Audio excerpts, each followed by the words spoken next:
If your child doesn't listen the first time, it's usually not just defiance.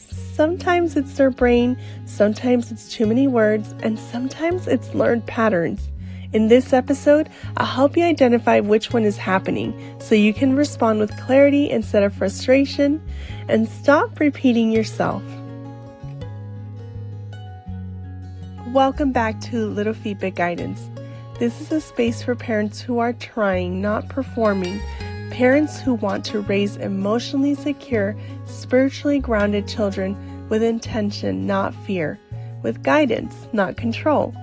I'm the Nurture Navigator, a child development and behavior professional who helps parents understand what's really happening beneath behavior so you're not guessing, reacting, or constantly second-guessing yourself. Here, we blend child development, brain science, and faith-based wisdom. Because parenting doesn't just shape behavior, it shapes nervous systems, relationships, and hearts. And today, we're slowing down, way down, on something that causes a lot of daily frustration. Why children don't listen the first time. Let's just take a moment together. Imagine we're sitting across from each other with a warm cup of tea. The day is busy, the house is full of little feet and little voices, and maybe, just maybe, you've asked your child to do something and they didn't respond. You've asked once, twice, maybe 3 times, and still nothing. It's tempting to think, why won't they just listen? But here's the thing. Sometimes the reason a child doesn't respond isn't about attitude or defiance. Sometimes it's about their brain. Sometimes it's about how we're communicating. And sometimes it's a pattern they've learned over time. Dr. Bruce Perry teaches that children's brains develop in layers. The part that plans, reasons, and processes multi-step instructions, the cortex, isn't fully online until later in childhood. So even the clearest, calmest instruction may simply not register. That doesn't make the child lazy, it doesn't make them bad, it makes them human. And it makes our role as guides all the more important. Take a slow breath with me. Meet your child where they are today, not where you wish they'd be. Because understanding the why behind behavior is the first step towards responding with calm confidence and connection. Sometimes children don't respond because there are too many words. So let's get into that. This isn't about laziness, it's about neurobiology. From ages 2 to 3, children can follow up to 1-step instructions. From ages 4 to 5, children can follow 2 to 3-step instructions. From ages 6 to 7, maybe on, 3 to 4-step directions is what they can do if they're calm and attentive. Dan Siegel calls this the downstairs versus upstairs brain. When children are upset, overstimulated, or tired, the upstairs brain, the reasoning and planning part, goes partially offline. Even the clearest instruction may not land. An example of this is pick up the blocks, put the books on the shelf, bring your shoes, and wash your hands. That's too much for a 4-year-old. Have you noticed repeating yourself over and over in these moments? Could breaking instructions into smaller steps make things smoother? What do you think? Let's pause and think about what often happens. You ask your child to do something, they don't respond. You might feel that familiar tug of frustration creeping in. And then, what do most of us do? We either repeat ourselves, maybe a little louder each time, or we just step in and do the task for them. It makes sense, right? We want the task done. We don't want stress or tears. We love our children and we're trying to keep things moving. But here's the thing. Over time, these well-meaning responses can create patterns we don't intend. When we repeat instructions over and over, children learn, I don't have to act until someone keeps asking. And when we jump in and do it for them, they start expecting someone else will handle this for me. That's what psychologists call learned helplessness, a pattern where the child stops trying because they anticipate someone else will take over. Imagine your 5-year-old struggles to zip up their jacket. You do it every time because it's faster and easier. Over a few weeks, they stop even trying. They've learned that your intervention is guaranteed. Marshall Rosenberg reminds us all behavior is an attempt to meet needs. Learned helplessness happens when we meet the need for immediate calm or efficiency, but not the child's deeper need for competence, autonomy, and mastery. So the challenge as a parent is to pause and notice our own response. Are we stepping in because it's faster or because we're afraid of frustration? Are we repeating ourselves out of habit, or could there be another way to guide? Even with patience and explanation, children may still not respond the first time. Next, we'll explore learned disrespect and modeling, and how the way we act, not just what we say, shapes how our child will respond. Children are not born disrespectful. They learn it from us. They watch how we speak when we're frustrated, how we listen when others talk to us, and whether our actions match our words. Ellen G. White reminds us children feel safest when guidance is firm and kind, not one or the other. So, when we're interrupting a spouse, teaches a child that voices don't always matter. Waiting your turn teaches patience, and correcting calmly shows children how to handle conflict respectfully. Sometimes in those moments of frustration, we raise our voice, and it may get immediate compliance, but does it teach listening? Let's get into that. When frustration bubbles up, it's tempting to raise our voice. And yes, it often works in the moment.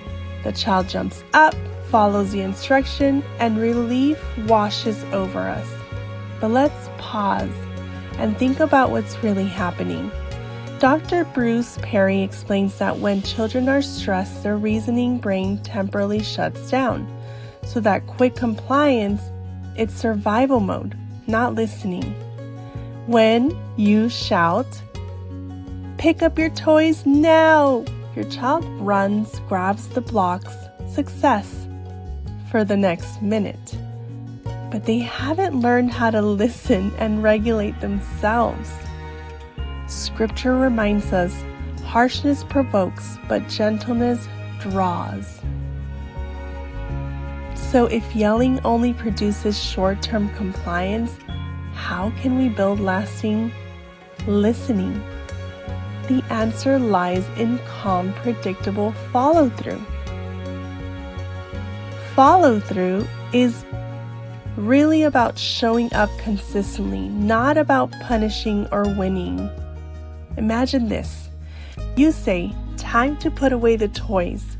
Instead of repeating it over and over, you calmly walk over, guide gently, and wait. The child may resist briefly, but they feel your steady presence. Dan Siegel and Dr. Perry remind us that children learn safety and self-regulation when adults are predictable and calm. We're teaching them this boundary is reliable. You can relax. Think about your own day. How many times do we repeat or rush things? A calm, patient pause can feel small, but it lays the groundwork for internal listening. And when we combine steady follow-through with warmth and consistency, Children begin to internalize expectations, and this is where leadership truly starts to take root. Leadership isn't about being loud, strict, or controlling. It's about presence, patience, and predictability. When a child knows what comes next and that you won't disappear emotionally, their nervous system can relax.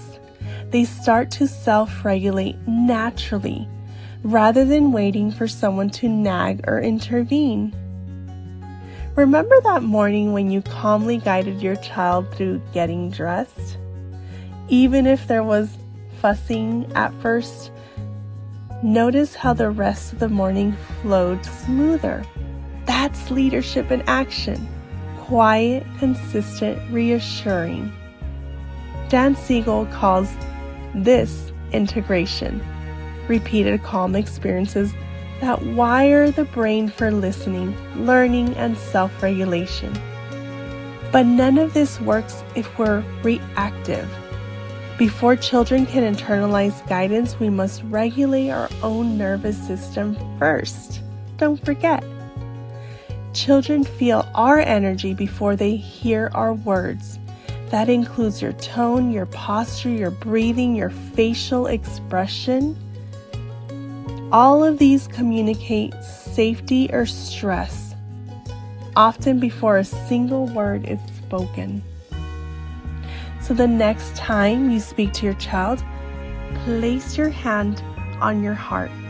Take 3 slow, deep breaths, and then give the short instruction. And notice how it lands differently.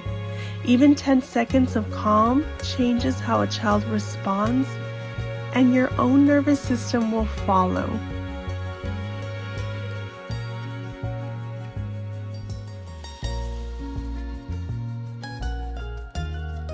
Once we've set that calm presence, we can safely offer guided choices. This is how autonomy and confidence begin to grow inside structure. Leadership doesn't take away choice, it frames it in safety. For example, do you want to put on your shoes on now or after your coat? Homework at the desk or couch? Reframe these according to their age, of course. When you do this, children practice decision making, but they know the boundaries are safe and clear. Marshall Rosenberg reminds us that guided choice meets both autonomy and safety needs. Dr. Perry adds that repeated safe choices strengthen neural pathways for self-regulation and confidence. Notice the small sparks of pride when a child makes a choice inside boundaries. It's quiet, subtle, but it builds independence and trust in your guidance. Over time, these small intentional choices and structures create lasting change without nagging, yelling, or over-helping. Parents, here's the beautiful part. Small, consistent actions add up. Calm follow-through, short, clear instructions, consistent boundaries, guided choices, all of that. They all add up. Notice those quiet wins. A child putting toys away without being reminded, trying a task on their own, or waiting their turn patiently. These moments may seem small, but they signal growth. Dr. Bruce Perry reminds us that repeated calm guidance wires the brain for listening and self-regulation. Dan Siegel calls it integration. The brain learns to respond instead of react. That's the idea. And scripture tells us in Proverbs 22:6, train up a child in the way he should go. Patient, consistent guidance shapes character and confidence. Even one small intentional interaction sets the stage for lasting change. When repeated, these interactions become the foundation for lifelong listening, confidence, and emotional resilience. So here's the gentle invitation for this week.